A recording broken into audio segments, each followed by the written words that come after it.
Bonjour à tous et bienvenue sur Eurosatory News. Merci de nous suivre. Nous accueillons Alain Drognoux. Bonjour. Bonjour. Vous êtes sous-directeur technique de l'Agence ministérielle pour l'intelligence artificielle de défense. Alors, quelles sont l'intelligence artificielle, on en entend parler dans tous les sens, que ce soit dans le monde civil ou ici à Eurosatory. Qu'est-ce que vous, cette année, vous mettez en avant ? Effectivement, face à la montée en technologie du champ de bataille, l'AMIAD équipe les forces armées en IA en développant des systèmes souverains et notamment si je suis là aujourd'hui, c'est pour parler sur une table ronde d'IA et d'automatisation des systèmes d'armes en illustrant notamment sur le projet Pendragon qu'on mène avec le commandement du combat futur. Alors, qu'est-ce que c'est que ce projet Pendragon ? Déjà, il y a un nom un peu mythique, c'est ça ? Un peu mythique, voilà, de la mythologie site. Donc Pendragon, l'objectif, c'est de développer la première unité robotique de combat autonome.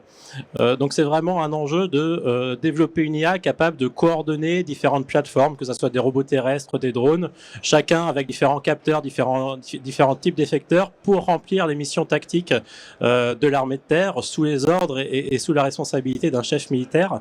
Donc c'est un projet qu'on mène avec le commandement du combat futur et en collaboration avec les autres entités du ministère qui sont impliquées sur la robotique terrestre. Je pense à la Direction générale de l'armement, à la section technique de l'armée de terre. Et c'est vraiment un projet fédérateur, puisque au-delà de fédérer les différents acteurs du ministère, on fédère aussi tous les industriels qui ont des choses à apporter, puisque l'enjeu, c'est vraiment d'avoir une IA coordinatrice des systèmes et qui va venir apporter une force supplémentaire et venir apporter des capacités supplémentaires à l'armée de terre. Donc, cette IA, c'est vous qui l'a fabriquée, qui l'a concevée, qui l'élevée. Voilà, l'AMIA des ministères est le maître d'œuvre d'ensemble du système et donc on développe l'IA. On s'appuie pour certains modules sur des technologies des industriels qui font partie du hub industriel de Pendragon, mais on a la maîtrise totale de l'architecture de l'IA qui est développée pour ce projet. Alors, est-ce qu'on peut en savoir plus ? Parce que Pendragon, donc, sont des robots qui roulent. Et c'est accompagné, ils sont quoi, une trentaine, une vingtaine ? Ils sont accompagnés potentiellement de drones aériens en essaim ou non ? Enfin, racontez-nous. Voilà, c'est effectivement un ensemble. Alors, le chiffre est évolutif et l'idée, c'est que l'URC, quand elle sera déployée, s'adapte à la situation, au contexte opérationnel. Et donc, il n'y a pas un nombre de robots ou de drones figés, mais c'est vraiment différentes capacités. Donc, des capacités de renseignement, d'observation, des capacités d'appui-feu, des capacités anti-char qui vont être portées par des véhicules terrestres et par des drones et des munitions téléopérées. Mais alors, les hommes sont où ? Les hommes contrôlent ce que fait l'unité robotique de combat. Donc, l'enjeu, c'est bien que de développer un système avec un contrôle approprié humain. Et notamment, on a toute une équipe qui opérationnalise les 12 recommandations du comité d'éthique de la défense. Donc, développer un système sous contrôle humain, d'un chef humain. Et bien sûr, il y aura aussi des humains pour assurer la logistique et la maintenance de l'unité.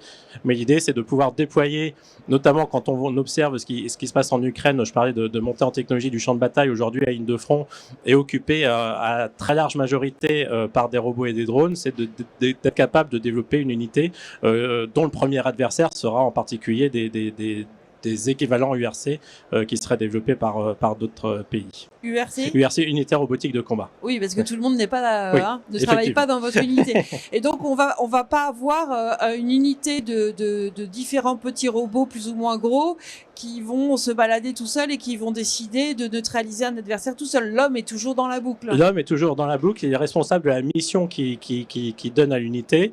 Et l'unité a une autonomie pour s'adapter à des aléas en cours de mission, mais toujours en respectant le cadre d'ordre et l'objectif tactique qui a été défini par le chef militaire et dont le chef militaire est responsable. Et normalement, cette unité de robots, elle peut fonctionner combien de temps ? Alors, parce que vous dites autonomie, donc je me dis que...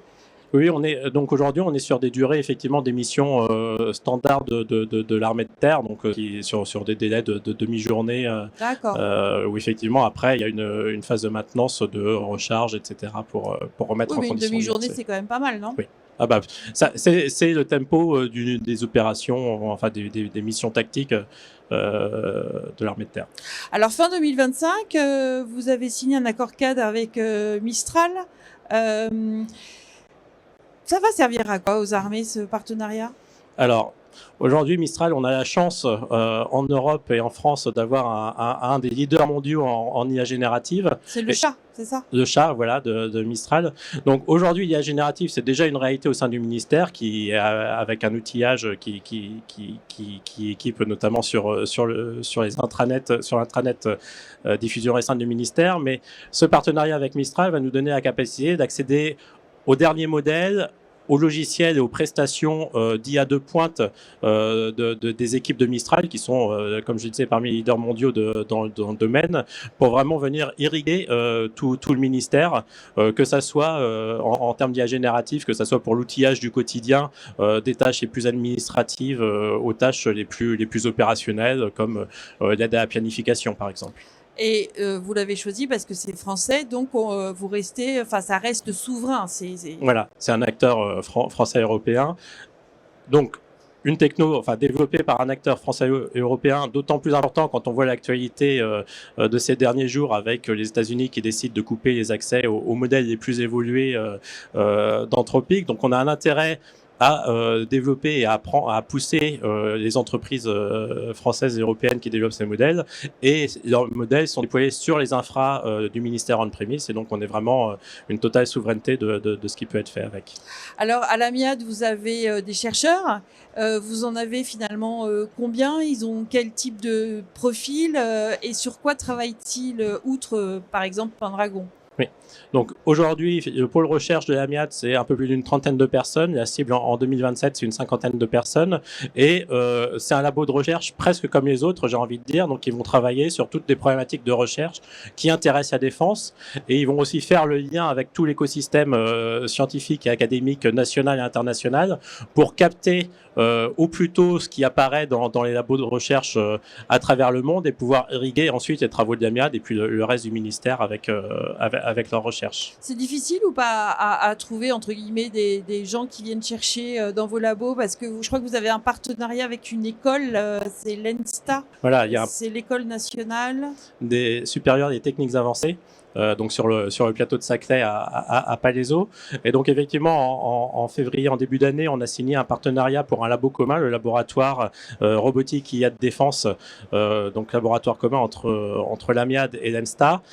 L'idée, c'est vraiment de venir mutualiser, de créer une dynamique entre les équipes de recherche de l'AMIAD et les équipes de recherche de l'unité informatique, ingénierie des systèmes de l'ENSTA, et de venir mutualiser des plateformes, des moyens, des ressources pour travailler sur les problématiques en particulier de la robotique militaire, de navigation autonome et de tout ce qui peut en découler. En fait, l'idée, c'est un peu de fusionner toute cette matière iris, tous ces cerveaux pour que des solutions innovantes, décapantes émergent, c'est ça? Voilà, ouais. C'est ça.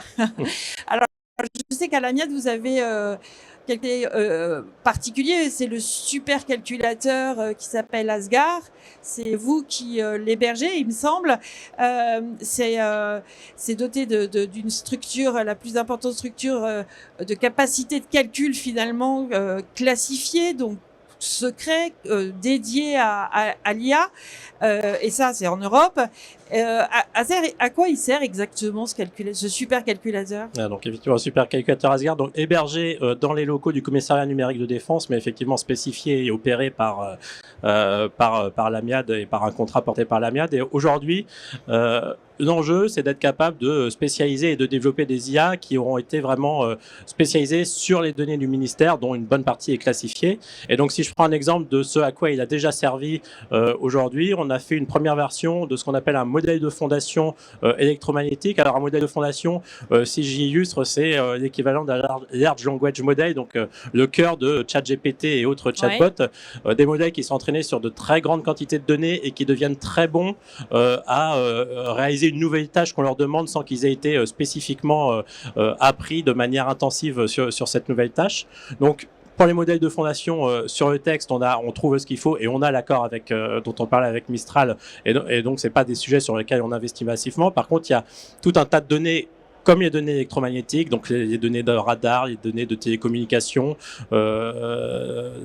toutes les données électromagnétiques, sur lesquelles forcément on trouve pas de modèles développés par des, c'est pas des thématiques très duales, donc on n'a pas d'acteurs civils qui vont se positionner fortement dessus. Les données sont souvent classifiées pour être capable de tester et d'évaluer ce qu'ils donnent, et donc on utilise ce supercalculateur pour entraîner l'équivalent d'IA générative comme on a sur les images, sur le texte, mais sur des données spécifiques. En fait, une nouvelle branche d'IA que vous élevez, c'est ça? Voilà, c'est ça. Une IA, en fait, on développe ces modèles qui seront capables de donner à l'équivalent de ChatGPT la capacité à manipuler des données électromagnétiques en faisant sens de ce qu'il est en train de manipuler.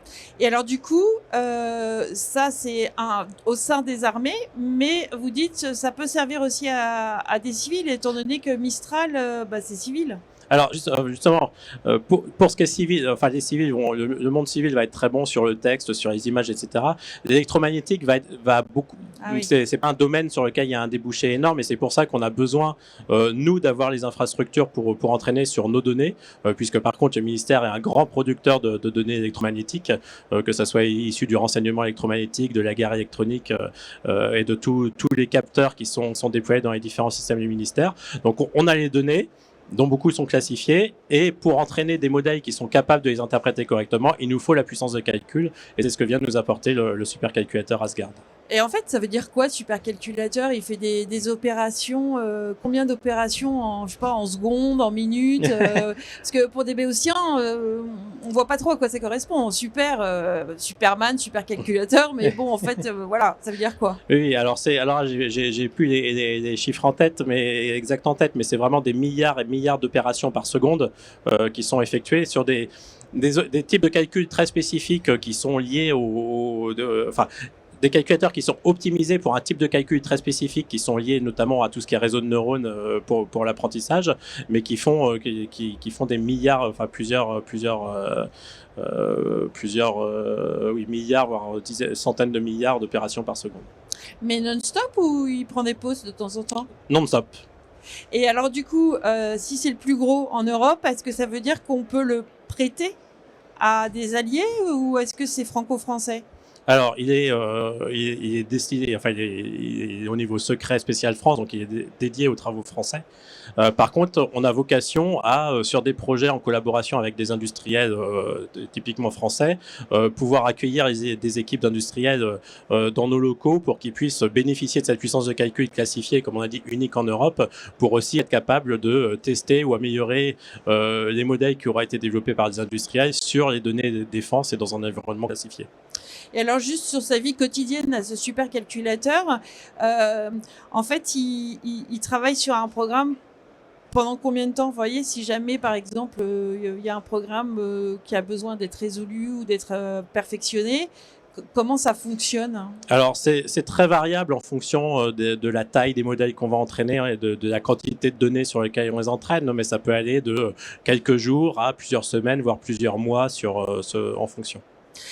Et du coup, pour l'instant, c'est le plus gros d'Europe. Est-ce qu'on sait si des voisins européens vont se doter eux-mêmes de l'équivalent d'un autre, ou il va rester longtemps fils unique, quoi? Alors, aujourd'hui, à ma connaissance, il n'y a pas d'autres calculateurs classifiés aussi gros qui sont en cours, mais j'ai pas forcément les informations.